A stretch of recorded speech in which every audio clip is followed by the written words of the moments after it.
कि पहले अफगानिस्तान, पाकिस्तान, बांग्लादेश में भी रक्षाबंधन मनाया जाता था। अफगानिस्तान, पाकिस्तान, बांग्लादेश में भी शिवरात्रि होती थी। अफगानिस्तान, पाकिस्तान, बांग्लादेश में भी मकर संक्रांति मनाई जाती थी। अफगानिस्तान, पाकिस्तान, बांग्लादेश में भी सूर्य की पूजा होती थी, चंद्रमा की पूजा होती थी, नदियों की पूजा होती थी, नदियों में लोग स्नान करते थे। अफगानिस्तान, पाकिस्तान, बांग्लादेश में भी हवन किया जाता था, नीम की, पीपल की पूजा होती थी, सनातन संस्कृति थी, सनातन धर्म का पालन होता था। और आज वर्तमान भारत में जो बचा हुआ भारत है, इस भारत में भी 9 राज्यों में, 200 जिलों में और 1500 तहसीलों में रक्षाबंधन नहीं मनाया जाता, शिवरात्रि नहीं मनाई जाती, मकर संक्रांति नहीं मनाई जाती, सूर्य चंद्रमा की पूजा नहीं होती, यज्ञ हवन नहीं होता है, नदियों में स्नान नहीं करते, नदियों की पूजा नहीं होती है। ये बहुत बड़ा खतरा है हमारे लिए।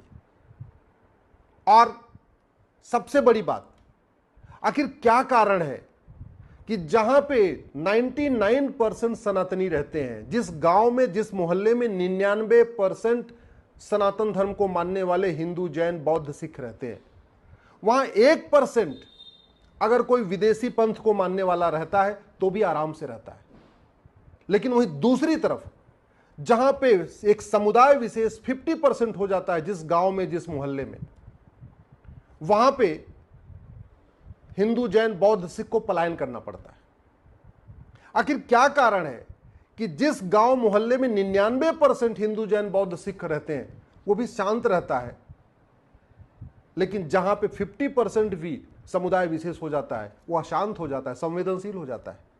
आखिर क्या कारण है कि जहां 99% हिंदू, जैन, बौद्ध, सिख रहते हैं वहां 1% भी विदेशी पंथ को मानने वाले आराम से रहते हैं, उनको मजबूर नहीं करता पलायन करने के लिए। लेकिन जहां एक समुदाय विशेष 50% हो जाता है वहां पे हिंदू, जैन, बौद्ध, सिख को पलायन करना पड़ता है। आप भी मानते हैं, मैं भी मानता हूं कि हर मजहब में 99% लोग अच्छे होते हैं, 1% बुरे होते हैं। लेकिन सवाल वही है कि जब 1% बुरे लोग हिंदू, जैन, बौद्ध, सिख के ऊपर अत्याचार करते हैं, बहन बेटियों से बलात्कार करते हैं, उनका घर जलाते हैं, उनका खेत खलिहान पे कब्जा करते हैं, उनकी मकान दुकान पे कब्जा करते हैं, तो ये 99% लोग उनके खिलाफ क्यों नहीं आते? अफगानिस्तान में हिंदू, जैन, बौद्ध, सिख पे जब अत्याचार हो रहा था तो जब 1% लोग अत्याचार कर रहे थे तो 99% उनकी मदद क्यों नहीं कर रहे थे? आखिर वो भी तो पड़ोसी थे ना। पाकिस्तान में 1947 में जब अत्याचार शुरू हुआ, बलात्कार शुरू हुआ, आगजनी शुरू हुई, तो जो 99% अच्छे लोग थे वो हिंदू, जैन, बौद्ध, सिख की मदद करने के आगे सामने क्यों नहीं आए? अभी बांग्लादेश में जो 99% अच्छे लोग हैं वो हिंदू, जैन, बौद्ध, सिख की मदद क्यों नहीं कर रहे?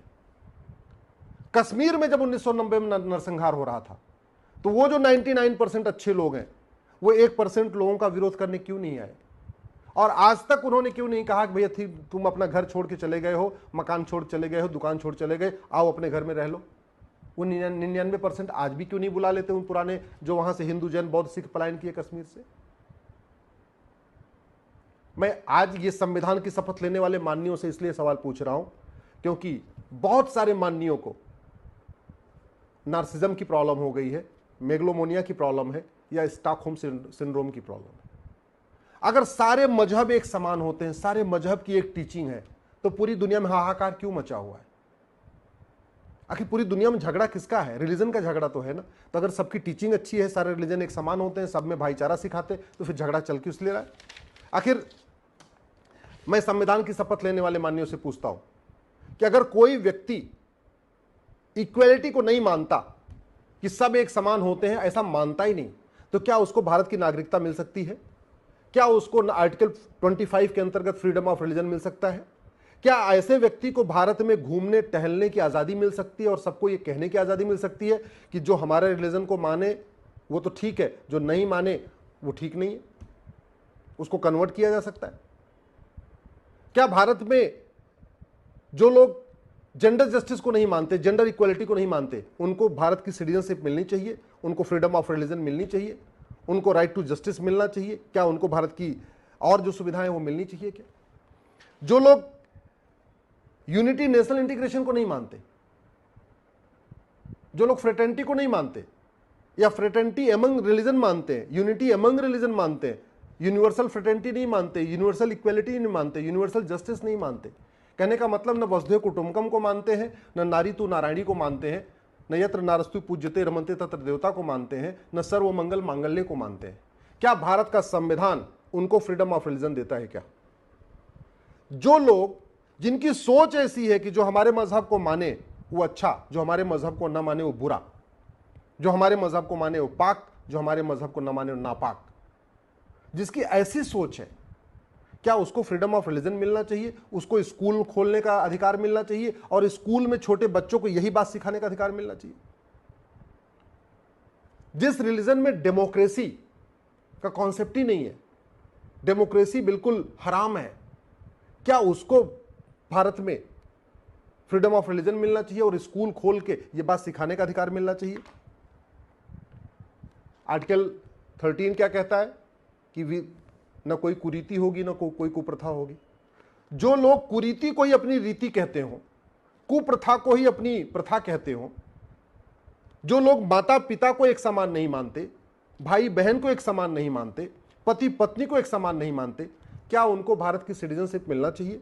क्या उनको भारत में फ्रीडम ऑफ रिलीजन मिलना चाहिए? क्या उनको स्कूल खोलने की यही बात अपने स्कूलों में सिखाने की परमिशन मिलनी चाहिए क्या? आखिर हम कब तक ऐसे सवालों से भागेंगे? हम कब तक ये बात एक झूठी चीज को लेकर आगे ढोते रहेंगे कि मजहब नहीं सिखाता आपस में बैर रखना? सच्चाई तो ये है, मजहब ही सिखाता है आपस में बैर रखना, मजहब ही आपस में बैर रखना सिखाता है। इसलिए अफगानिस्तान, पाकिस्तान, बांग्लादेश में हिंदू जैन बौद्ध सिख खत्म हो गए। मजहब ही सिखाता है आपस में बैर रखना, इसलिए पाकिस्तान में हिंदू जैन बौद्ध सिख खत्म हो गए। मजहब ही सिखाता है आपस में बैर रखना, इसलिए बांग्लादेश में पिता के सामने बेटी का बलात्कार हो रहा है, पति के सामने पत्नी का बलात्कार हो रहा है, भाई के सामने बहन का बलात्कार हो रहा है और बच्चे के सामने मां का बलात्कार हो रहा है। मजहब ही सिखाता है आपस में बैर रखना, इसीलिए कश्मीर में बहन बेटियों के साथ दिन दहाड़े बलात्कार हुआ था, उनकी हत्या हुई थी। मजहब ही सिखाता है आपस में बैर रखना, इसलिए कश्मीर से पलायन हुआ था। और मजहब ही सिखाता है आपस में बैर रखना, इसलिए भारत के 9 राज्यों से हिंदू जैन बौद्ध सिख खत्म हो गए। भारत के 800 जिलों में से 200 जिलों में हिंदू जैन बौद्ध सिख खत्म हो गए। भारत की 6000 तहसीलों में से 1500 तहसीलों में हिंदू जैन बौद्ध सिख खत्म हो गए। या तो कन्वर्ट कर उनका कन्वर्जन हो गया और या तो उन्होंने पलायन कर लिया, अपनी जान बचा के, अपनी इज्जत बचा के, अपना धर्म बचा के उन्होंने पलायन कर लिया। मजहब ही सिखाता है आपस में बैर रखना, इसीलिए सिख पंथ बना था। मजहब ही सिखाता आपस में बैर रखना, इसीलिए 2 साहिबजादों को, छोटे छोटे साहिबजादों को जिंदा दीवार में चिनवा दिया गया था। मजहब ही सिखाता आपस में बैर रखना, इसलिए हमारे पूर्वजों का उनकी निशंस हत्याएं की गई। उन्होंने धर्म के लिए बलिदान दिया अपना। और फिर हम आज की डेट में ये संविधान की शपथ लेने वाले नार्सिज्म, मेगलोमोनिया और स्टॉकहोम सिंड्रोम से पीड़ित लोग कह रहे हैं कि सारे all are equal, every religion is equal. कैसे इक्वल हो गया? क्या सारे रिलीजन में वसुधैव कुटुंबकम की बात है क्या? क्या सारे रिलीजन में अष्टांग योग सिखाया जाता है क्या? क्या सारे रिलीजन में सर्वमंगल मांगल्य सिखाया जाता है क्या? क्या सारे रिलीजन में राष्ट्र प्रथम सिखाया जाता है क्या? क्या सारे रिलीजन में इक्वलिटी, जस्टिस, लिबर्टी, फ्रेटर्निटी सिखाई जाती है क्या? जब नहीं तो फिर सारे रिलीजन समान कैसे हो गए?